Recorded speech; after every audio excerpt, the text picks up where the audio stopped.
Hallelujah, hallelujah, hallelujah.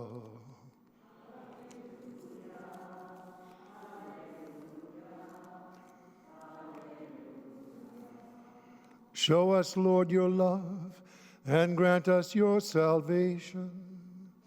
Hallelujah, hallelujah, hallelujah. The Lord be with you. A reading from the Holy Gospel according to St. Matthew. When Jesus had come into the temple area, the chief priests and the elders of the people approached him as he was teaching and said, "By what authority are you doing these things? And who gave you this authority?" Jesus said to them in reply, "I shall ask you one question, and if you answer it for me, then I shall tell you by what authority I do these things. Where was John's baptism from? Was it of heavenly or human origin?" They discussed this among themselves and said, "If we say of heavenly origin, he will say to us, 'Then why did you not believe him?' But if we say of human origin, we fear the crowd, for they all regard John as a prophet." So they said to Jesus in reply, "We do not know." He himself said to them, "Neither shall I tell you by what authority I do these things." The Gospel of the Lord.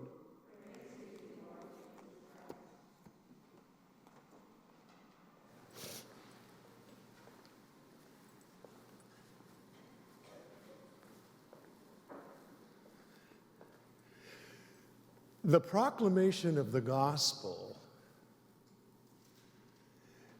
is by itself the authority and power that the Pharisees were concerned about. Because the proclamation of the gospel was always accompanied by signs and wonders.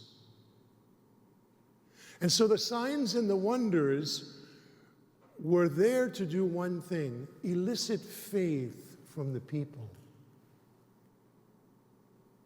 So when the Pharisees say to Jesus, "By what authority are you doing these things?" basically the question becomes, what's the source of your power? Where does it come from? Why do you think that Jesus was hesitant to tell them?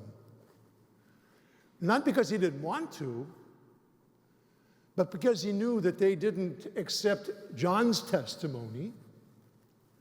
They weren't going to accept his. And so the gospel is out there for anyone who wants to listen to it and who is willing to embrace it and accept it. And for those who are willing to accept the proclamation of the good news, it is automatically to understand the source of Jesus' authority and power.